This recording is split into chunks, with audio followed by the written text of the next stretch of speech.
So, money creation. What is money creation? Or credit creation?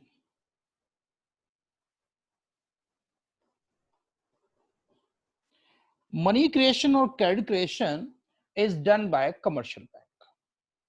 So, commercial bank create extra money in the economy on the basis of their primary deposits.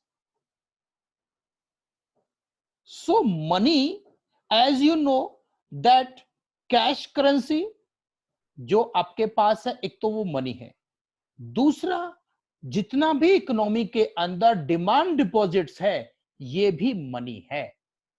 अब demand deposits means कि जो पैसा आप bank में जाते हो और बोलते हो अपना चेक दिखाकर, लीजिए चेक और हमारा पैसा दे दो, तो बैंक आपको उस चेक के बदले आपको पैसे देगा.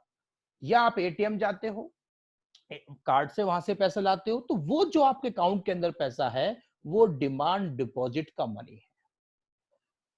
रियल में जितना कैश करेंसी होता है, सुनो ध्यान से, जितना भी कैश करेंसी है देश में, उससे कहीं ज्यादा डिमांड डिपॉजिट का मनी है. इट मींस कि अगर इकोनॉमी में सभी लोग अपना पैसा डिमांड डिपॉजिट का बैंक से लेने के लिए पहुंच जाएंगे, तो bank will not be able to give the money to all the consumers.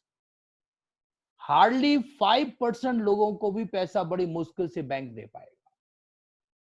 तो जब आपका पैसा बैंक में है और बैंक आपको नहीं दे पा रहा है, क्यों नहीं दे पा रहा है? ऐसा वो पैसा आया कहां से जो एग्जिस्ट ही नहीं करता है?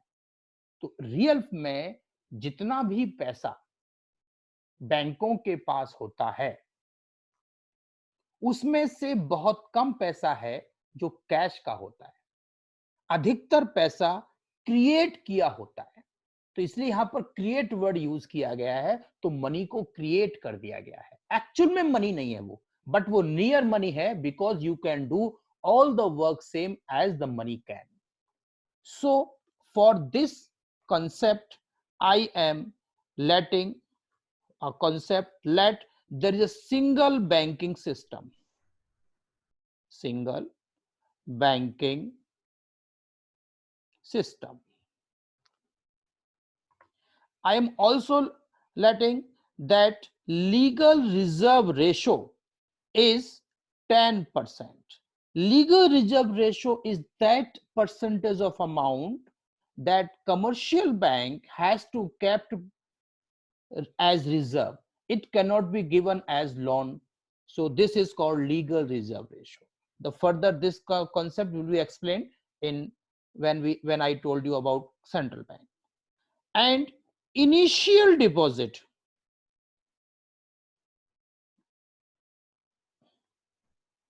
Initial deposits, let's say 1,000. Initial deposit, or it is also termed as primary deposit. So I am explaining how commercial bank is creating money. आप देख रहे हो कि ये जो कमर्शियल बैंक है दिन पे दिन नए नए बनते चले जा रहे हैं, नए बैंक खुलते जा रहे हैं. इनके तो एटीएम में भी 24 आवर एसी चलता है. हम तो घर में भी थोड़ी देर चला के ब्रेक देते हैं एसी को, इनके तो 24 आवर एटीएम में भी, मशीन में भी हमेशा एसी चलता रहता है. तो इतना एक्सपेंसिव ये लोग कर देते हैं. क्या आप मनी कमर्शियल बैंक करता है क्या? कमर्शियल बैंक क्या करता है? आपके पैसे को एक्सेप्ट करता है और फिर उस पैसे को लोन देता है. तो क्या किसी दूसरे पैसे को अपने पास रखकर और फिर उस पैसे को किसी को लोन देकर बीच में जो थोड़ा सा इंटरेस्ट मिला, क्या उससे कोई इतना अमीर बन सकता है बैंक जो अपने अपने एम्प्लॉइज को इतनी हैवी सैलरी दे पाएगा, अपने एटीएम में 24 घंटे एसी चला पाएगा, अपने ब्रांचेस के अंदर 24 आवर एसी चला पाएगा? ऐसा पॉसिबल ही नहीं है. तो केवल पैसा उधार जमा करना और किसी को उधार देने में बीच में ब्याज कमाने से, ब्याज के पैसे से बेटे इतने अमीर नहीं बन सकते कमर्शियल बैंक. तो कैसे इनके पास पैसा आता है वो हम बता रहे हैं. क्यों? क्योंकि ये कमर्शियल बैंक खुद का इतना मनी क्रिएट कर देते हैं और वो कहीं ज्यादा पैसा क्रिएट हो जाता है. वही हम आपको आज यहाँ पर समझाने जा रहे हैं, तो देखिएगा। जैसे कि मैंने ये 3 चीजें लेट की हैं, इन पे आप फोकस करना। अब इसके लिए सपोज राउंड 1 फर्स्ट राउंड है आपका। फर्स्ट राउंड में आपने मनी डिपॉजिट किया। अब क्योंकि हमने एक ही बैंक लिया है, तो हम ये मानकर चल रहे हैं कि सभी का अकाउंट उसी बैंक के अंदर है, एक ही सिंगल बैंक है। तो बैंक में फर्स्ट राउंड में आपने जाकर बैंक में 1,000 रुपए जमा किए, सभी लोगों ने मिलकर, किसी ने 10 रुपए, किसी ने 100, किसी ने 50, सभी ने जाके अपने अपने अकाउंटों में बैंक में पैसा डिपॉजिट किया। ढंग से बेटा सुनना अच्छे से, लास्ट क्लास में मैंने इस टॉपिक को नहीं करवाया था जानबूझकर, ताकि मुझे पता है इसमें टाइम लगेगा। आप समझिए, अपनी बनाकर रखिए, कान को अच्छे से सोच खोल के अच्छे से सोचें क्या बताने की कोशिश कर रहा हूं। सो बैंक ने 1,000 रुपए अपने पास जमा कर लिए। अब बैंक को लीगल रिजर्व रेशो जो कि हमने 10% लेट किया है, तो 1,000 का 10% 100 रुपीज बैंक को अपने पास रखने होंगे। ये वो किसी को भी लोन नहीं देगा, ये उस लिए यूज करेंगे जब आप में से कोई पैसा वापस लेने आएगा, तो बैंक उस पैसे में से दे सकता है। अब जैसे 1,000 रुपए बैंक आपके पास आए थे, बैंक के पास, उसमें से 100 रुपए उसने रख लिए। बैंक को पता है कि सभी व्यक्ति एक साथ सारा पैसा लेने नहीं आएंगे, तो उसमें थोड़े बहुत पैसे लेने आएंगे, तो बैंक उस 100 रुपए में से वो दे देगा। अब रिमेनिंग मनी को वो बैंक लोन देने के लिए यूज कर सकता है। 900 रुपए बैंक लोन देगा किसी और को। अब बैंक का असली गेम यहां से स्टार्ट होता है। आप में से किसी भी बच्चे ने, किसी बच्चे के पेरेंट्स ने, सॉरी, किसी बच्चे के पेरेंट्स ने कोई घर खरीदने के लिए लोन लिया है हाल ही में, 2-4 साल पहले? बताया कोई? घर खरीदने के लिए? नहीं। कार खरीदने के लिए कार लोन लिया हो, उस पर किस्त जा रही हो आपकी? अरे कोई मैं छीन तो नहीं रहा हूं बेटे, आपको बस पूछ रहा हूं, ऐसा तो हो नहीं सकता किसी ने ना लिया हो। Yes sir. लिया है लोन, ओके, कार लिया आपने। तो आप मुझे बताइए, जब आप बैंक के उसका नाम है, जब आपने कार खरीदने गए थे, तो बैंक से लोन मिला, तो क्या बैंक ने आपको गड्डियां निकाल के आपके हाथ में रखी थी? सर। हम्म? सर। आपने सपोज करो 5 लाख रुपए लोन लिया कार खरीदने के लिए, तो बैंक ने 5 लाख रुपए आपको हाथ में रख के दिए थे? हम्म? नहीं सर, ड्राफ्ट दिया था। ड्राफ्ट दिया था।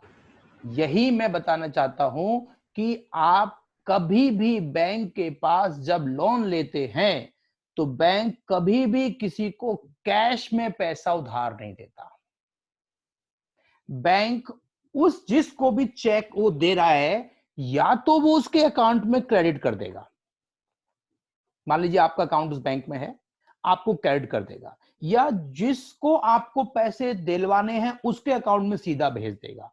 तो इन 100 बातों की बात एक कि बैंक कभी भी किसी को कैश में उधार नहीं देता है। तो सेकंड राउंड में हुआ क्या कि जो बैंक ने 900 रुपए किसी को उधार दिए, वो किसी ना किसी के तो अकाउंट में उसने जमा कर दिए, कैश में नहीं दिए हैं, ध्यान रखना। ये पैसे दूसरों के अकाउंट में उधार दिलवा के उसने भेज दिए। अब बैंक इसका भी 10% अपने पास रखेगा, और रिमेनिंग 810 रुपए अब वो फिर से किसी और को उधार देने के लिए ढूंढ लेगा। फिर से थर्ड राउंड में बैंक अपना गेम चलाएगा। थर्ड राउंड के अंदर फिर से 810 रुपए, 81 अपने पास, 729 अब उसे करना ही क्या है, सिर्फ अकाउंटों में तो लिखना है, वो लोगों को लोन दिए जाता है, दिए जाता है। ऐसे कर करके जब हम लास्ट राउंड में चले जाते हैं, यहां पर लास्ट राउंड लिखा जाएगा, डॉट डॉट करने डालना, लास्ट राउंड। लास्ट राउंड में आ जाएंगे, तो लास्ट में यहां पर अब कुछ नहीं बचेगा देने के लिए, जीरो।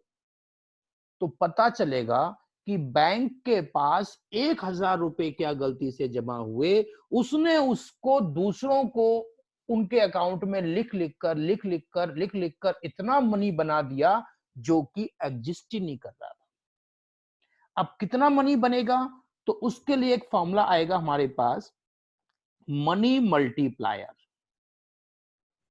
मनी मल्टीप्लायर, इसका फॉर्मूला है 1/LRR। अब 1/LRR 10 था, अब क्योंकि ये परसेंटेज में था तो इंटू 100 कर देंगे, तो ये कैंसिल होने पर आपका आंसर 10 आ गया। 10 है आपका मनी मल्टीप्लायर। इसके बाद अब है total money creation. Total money creation, इसका फॉर्मूला है मनी मल्टीप्लायर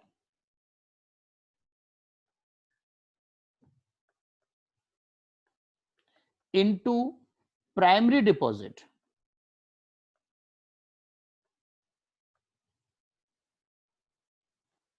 सो मनी मल्टीप्लायर आपका 10 आया, प्राइमरी डिपॉजिट 1000 था, सो फाइनल आंसर 10,000। तो अब यहां पर नीचे लिख देंगे 10,000। इसका मतलब बैंक के पास 1000 के 10,000 जमा हो गए, और 10,000 का 1,000 उसने अपने पास जमा भी कर लिया 10%, और मार्केट में उसने 9,000 रुपए लोगों को उधार भी दे दिया। So look at this clearly that bank को इनिशियल में केवल 900 रुपए उधार दिए थे, उस पे उसे इंटरेस्ट मिलता, लेकिन अब उसे 10 टाइम्स मोर मनी पर इंटरेस्ट मिल रहा है। Just imagine 10 times more money पर इंटरेस्ट। क्यों? क्योंकि उसने सिर्फ और सिर्फ लोगों के अकाउंट में लिख लिख कर मनी को क्रिएट कर दिया। अब आप देखिए, अब आपके मन में कुछ क्वेश्चन आ रहे होंगे कि भाई जो पैसा उधार लेगा वो यूज भी तो करेगा। यस, लेट देम, उन्हें करने दो। अब देखो, ये एक बैंक है, सपोज एक्सिस बैंक है। ए के पास 900 रुपए उधार मिले, बी को मिले 810 रुपए, सी को मिले 729 रुपए। अब यहां एक डी पर्सन है, इसका अकाउंट भी इस बैंक के पास है।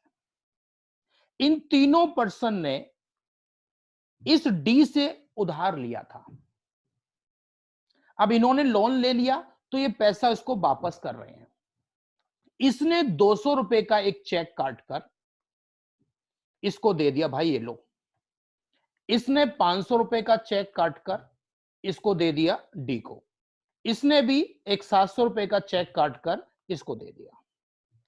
अब इसके पास तीनों चेक आ गए। वो उन चेक को लेके किसके पास जाएगा? अपने बैंक के पास। बैंक जैसे उन चेक को देखेगा, इसके अकाउंट में मान लो पहले से 1,000 रुपए जमा थे डी के अकाउंट में। अब जैसे ही बैंक चेक देखेगा तो इसमें क्या लिखेगा? प्लस 200 प्लस 500 प्लस 700, टोटल कर देगा। कितना हो गया?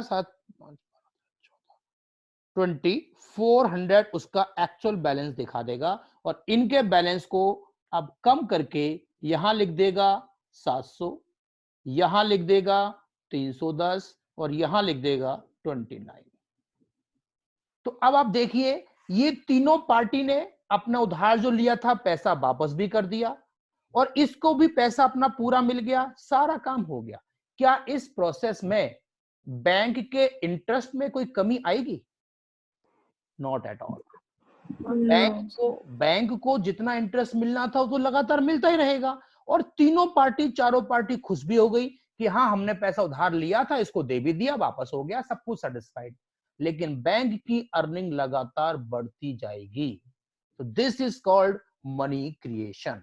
सो अब मनी क्रिएशन में बैंक अपनी प्राइमरी डिपॉजिट के बेस पर मनी मार्केट में मनी को क्रिएट करता है।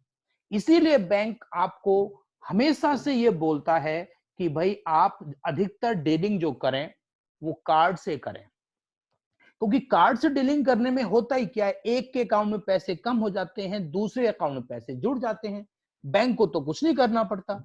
सो दैट्स व्हाई जितना ज्यादा प्राइमरी डिपॉजिट बैंक के पास होगा, बैंक उतना ही ज्यादा मनी क्रिएट करने में एबल होगा। तो बैंक चाहेगा कि उसके पास डिपॉजिट मैक्सिमम आए। तो हर बैंक का ये है, आप इसका स्क्रीनशॉट ले लें पहले।